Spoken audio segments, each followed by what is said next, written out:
You're ready to go, eh? No. You're on the edge of your seat. It's good. Send the tone. Another World Cup semi-final. Familiar feel, how different?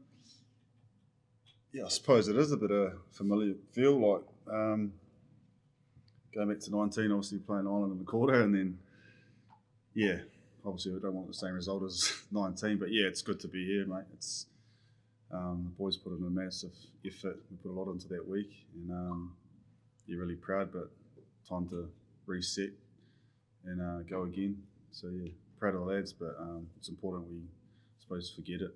Have you ever been involved in a final 5 or 10 minutes like that? Nah, not like that. I think one of the plays went for like 6 minutes, or it was like, that's a crazy stat. But I think from the start you could see the way these boys started, just the intent to keep getting after the line and just work for each other was. And the boys that came off the bench did the same thing. So yeah, just a massive effort. But got to do it all again this week and be even better. So yeah, it was a great game to be a part of. How do you overcome the mental challenge of coming down from the high of that victory and I suppose everything that came with it, number one team in the world, they're unbeaten, right, and all that sort of stuff. How do you overcome that to then get back up again for a semi-final against the Pumas? I think yesterday was crucial, just like I call it like a decompression, just we had our families in and partners and kids. I think that's always a good indication, just to give yourself some time to be normal again for 24 hours, and then today is part of that process, the review, and then obviously looking forward with the 6-day turnaround with RG. I think, yeah, for myself, you just got to forget it today. Like what was done last week is not going to help you this week. I think the reset button is the crucial thing, and everyone will be different, but had the gym, we've got a bit of a review after this, and then we're into it. Ethan, can I ask you a question about the scrums? The Irish were complaining about those afterwards. I'm not going to pretend I know absolutely anything about this at all, but you were in there. What from your perspective was going on when they were trying to wheel and so forth? Yeah, well, there wasn't too many scrums. There was only one in the first half, so I think there was only 3 scrums I was a part of. So yeah, well, you got to go straight, and they were going around, so there's nothing else I could really say about that. As far as the ref, though, what was he saying to you at those times? Nothing to me. Nothing to us. Just keep it square, go forward, and that's about it. Does it disappoint you if there's only 3 scrums to scrum in the game? Yeah. No, I was actually quite happy with not too many scrums. I think it was the reason why they left me and Lowy out there for so long, but nah, it's all good. Scrum is not the whole game. Ethan, how good was it to be back out on the park? Yeah, no, good to be back, mate. Good. Tough couple of weeks. Yeah, it's always tough sitting in the stands, and but yeah, Gilly, our trainers, put me through the ringer the last few weeks, so yeah, it felt like I didn't really miss too. I wasn't struggling too much out there. Felt good. Obviously, in terms of the Pumas are a different challenge to what Ireland were, but in terms of performance, how important that performance against Ireland is the standard for this group going forward? It is crucial, mate. Yeah, we'll take a lot of confidence, but we're going to go another gear, and we've all seen the World Cups are very different with the results, over the weekend, so they're going to be a different beast, and it was not so long ago that we lost in New Zealand for the first time as well, so we know they're in a good spot and they turn up and they're a physical team, so yeah, it's crucial. Like I said, we lift another gear and go again. That was a similar situation to, you talked about it before, you come down from the high Vales Park and that one, and then had to get up for the Pumas, which you couldn't do. What did you learn, I suppose, from that week of coming down from that high and not quite being able to get up for the Pumas? Well, for that week, I suppose in Johannesburg, our backs were against the wall, So that's a sport, mate. Yeah, it's a challenge, and it's a World Cup. So you just got to find it. And like I said before, the reset button is the most crucial thing. What we did last week ain't going to mean stuff all if we don't back it up this week. So that's the challenge of test footy. That's the challenge of playing at a World Cup. And I suppose as leaders, we've got to make sure these boys see that for our actions, and these guys lead, and everyone just does their bit to turn up in the best shape possible on Friday. So it's a mental challenge, Sorry, but it's will you good. personally miss your friend Pablo? Was he didn't play, eh? No, we shook hands after Mendoza, so we're all good. So yeah, learned a bit of that last test, a bit of niggle, but nah, he's a quality player, and the guy that stepped in position is playing well too. So. Dan, in a way, it's easy to fire yourself when you're facing Ireland.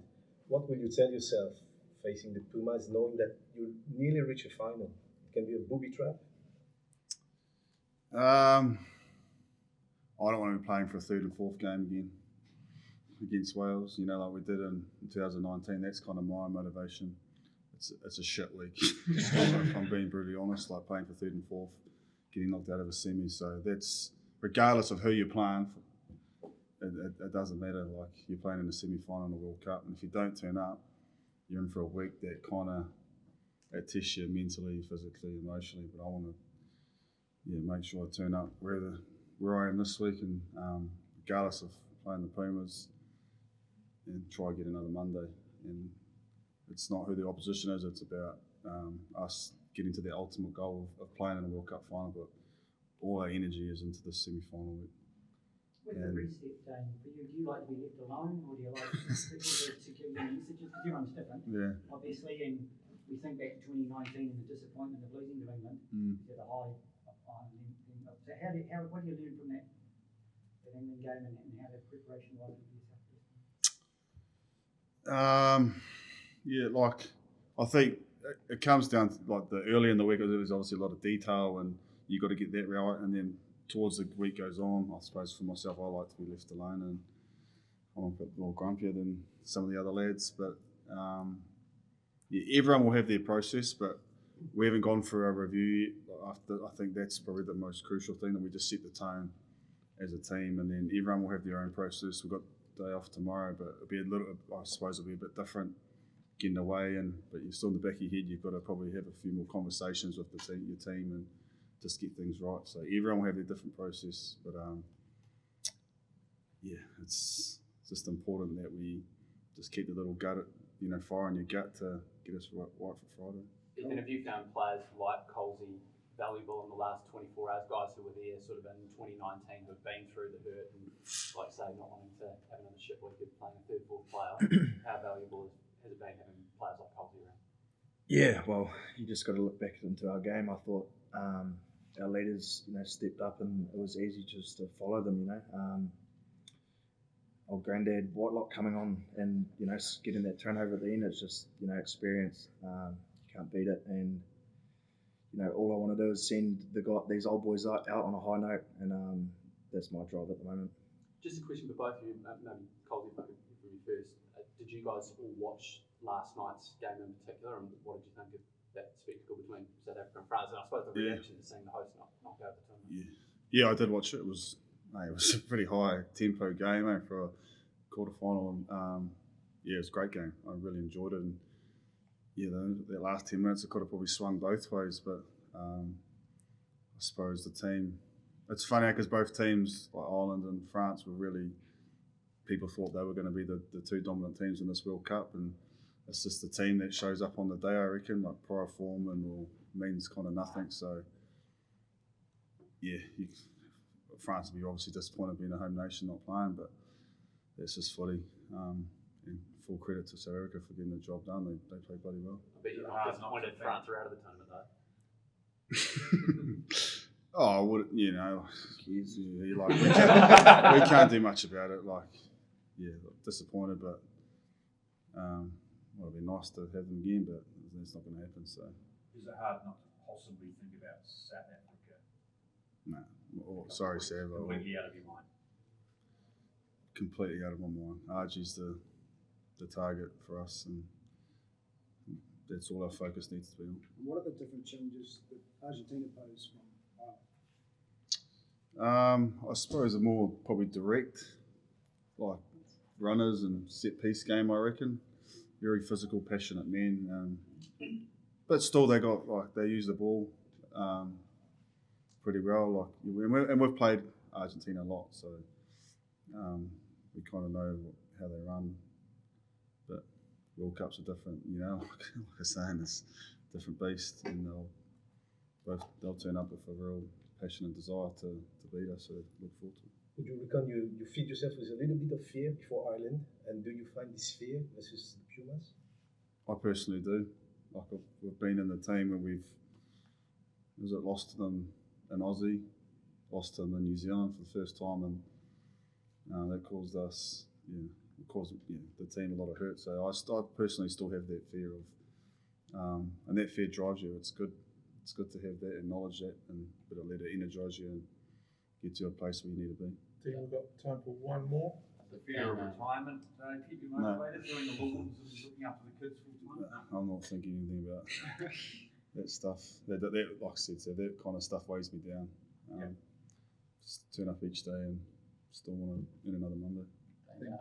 Jason Ryan talked about the pressure of World Cups. He touched on there, just the hurt that this team, the adversity it's been through. France and Ireland have gone. Do you draw on that? You know, these big games, things that this team's been through in the past few years? Yeah, because it's for probably the guys that've been there. Like it's important. It's probably like a start of a week thing. Like right now, you think about it and then you kind of park it up, let it energise you. I'm not thinking about that during the week. I don't reckon, because it kind of pulls you away where you need to be. But acknowledge it. If it motivates you, sweet. If it doesn't, don't worry about it. But I think it's the past experiences as leaders that we could have done this better last in 19. We could have done this better. That's what kind of things that I'm probably thinking about. And bring these boys with us, because if you put the leader side, these other guys are just as important. The way that Lowy and the Groot turned up on Saturday and gave 60 minutes as a front row. That's inspiring stuff.